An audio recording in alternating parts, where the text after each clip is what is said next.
মনৰ সপোন আছে সেইখিনি পূৰণ কৰিব, লগতে মোকো দিব অকমান, হয় নাই?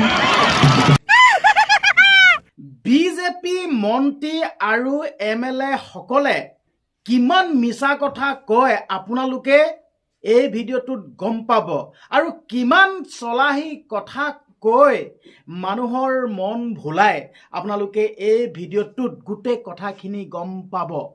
মই এনে এটা ভিডিঅ' আপোনালোকৰ মাজলৈ লৈ আহিছোঁ, এই ভিডিঅ'টোত গোটেই কথাখিনি গম পাব, কিন্তু আপোনালোকে ভিডিঅ'টো এৰি নিদিব, ভিডিঅ'টো প্ৰথমৰ পৰা শেষলৈকে চাব লাগিব, তেতিয়াহে গোটেই কথাখিনি গম পাব।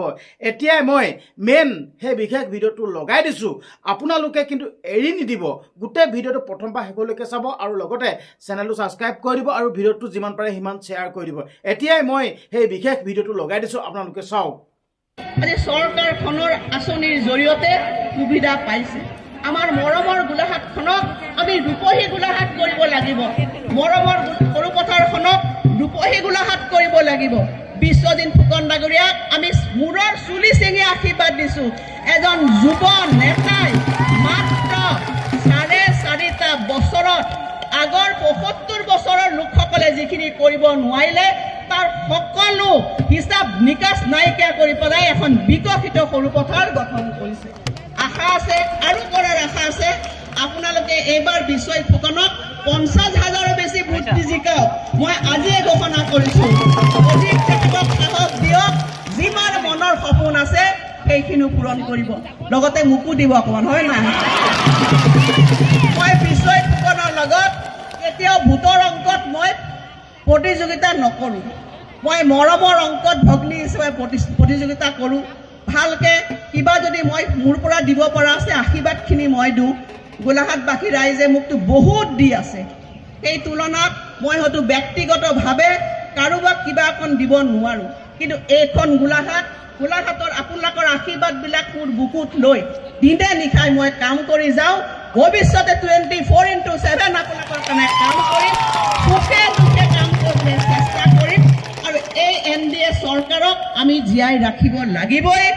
NDAক আমি গোলাঘাটতে নহয়, আমি অসমত প্ৰতিষ্ঠা কৰি এই উন্নয়নৰ জয় যাত্ৰা অব্যাহত ৰাখিব লাগিব। বিকশিত অসম আমাক লাগিবই, বিকশিত গোলাঘাট লাগিবই, বিকশিত সৰুপথাৰ লাগিবই। তাৰ কাৰণে আপোনালোকে আশীৰ্বাদ দিয়ক। অহা 9 তাৰিখে সেই পৰীক্ষা আছে, বিশ্বজিৎক ক'বলৈ পাহৰি গৈছে, লগতে কৈয়ে থওঁ নহয় জানো, চবৰ ঘৰততো যাবও নোৱাৰিব পাৰোঁ, আমি কালিৰ পৰা যাত্ৰা আৰম্ভ কৰিম, আপোনাক লগ নাপাবও পাৰোঁ। আপোনালোকে আমাৰ কাৰণে আজিৰ পৰাই আশীৰ্বাদ কৰক। আজি আমি নমিনেশ্যন পৰ্ব আমি আনুষ্ঠানিকতা কৰিম, প্ৰাৰ্থী হ'লোঁ।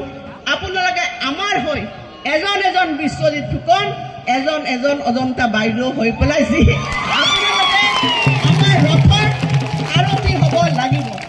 এই ৰথ কোনে চলাব? অৰ্জুনে যেতিয়া কৃষ্ণই ৰথখন চলাইছিলে, তাত যেনেকৈ এজন অৰ্জুন হৈছিলে, প্ৰত্যেকগৰাকী আই মাতৃ বিশ্বজিৎ ফুকনৰ কাৰণে ৰথৰ সাৰথি হ'ব লাগিব।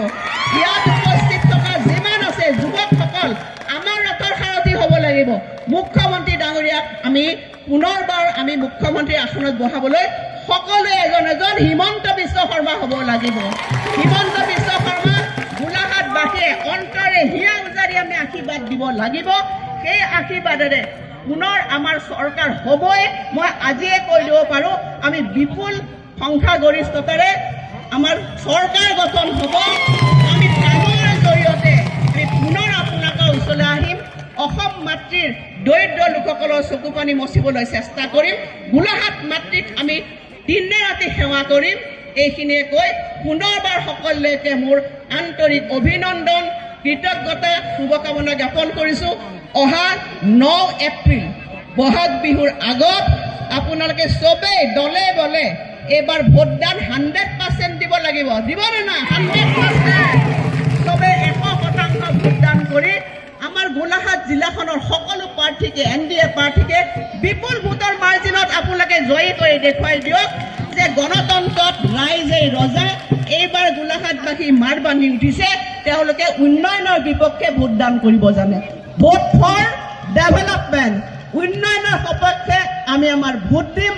এই যাত্ৰাত মই সকলোকে অংশীদাৰ হ'বৰ কাৰণে আন্তৰিক শুভকামনা জ্ঞাপন কৰি আহ্বান জনাই মোৰ কথাখিনি শেষ কৰিছোঁ। আৰু এটা কথা আহ্বান জনাইছোঁ, আমাৰ দুআষাৰমান দুজন বক্তাই ক'ব আমি ইয়াৰ পৰা সকলোৱে একদম সুন্দৰভাৱে ডিচিপ্লিন কৰি পেলাই আমি প্ৰচেছন কৰি পেলাই আমি জিলা উপায়ুক্তৰ তাত আমি মানে পদযাত্ৰা আমি কৰি যাম আমিও লগে লগে যাম আমাৰ সময় আছে গতিকে ইয়াৰ পিছত সবে লাইন কৰি আহিব আজিৰ দিনটোৰ কিছু কষ্টই আমাৰ দলটোক আমাৰ লক্ষ্যত প্ৰতিষ্ঠা কৰাত সহায়ক ভূমিকা গ্ৰহণ কৰিব সকলো লোকে নমস্কাৰ সেৱা কৃতজ্ঞতা জ্ঞাপন কৰি মোৰ ক'বলৈ এইখিনি ইমানতে সামৰণি মাৰিছোঁ এটা জোৰেৰে আপোনালোকে মোৰ লগত ক'ব ভাৰত মাতা কি ভাৰত মাতা কি বন্দে বন্দে নৰেন্দ্ৰ মোদী হিমন্ত বিশ্ব শৰ্মা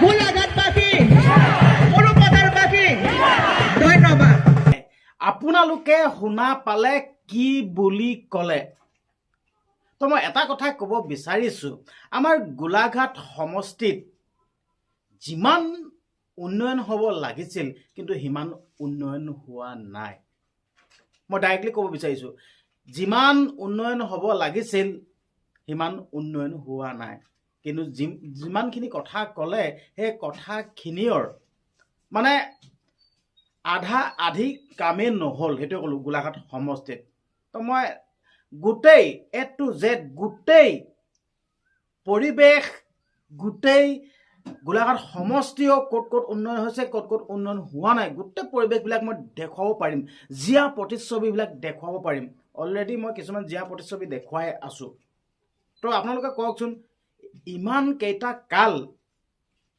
অজন্তা বাইদেৱে গোলাঘাট সমষ্টিত ৰাজত্ব কৰিলে তো গোটেই গোলাঘাট সমষ্টিটোৱেই জাকত জিলিকি উঠিব লাগিছিল একো এটা বাদ পৰি যাব নালাগিছিল সম্পূৰ্ণভাৱে সকলো ফালৰ পৰাই উন্নয়ন হৈ পৰিব লাগিছিল কিন্তু তেনেকুৱা হৈ উঠা নাই বাকী আপোনালোকৰ মতামতবিলাক আগবঢ়াওক ধন্যবাদ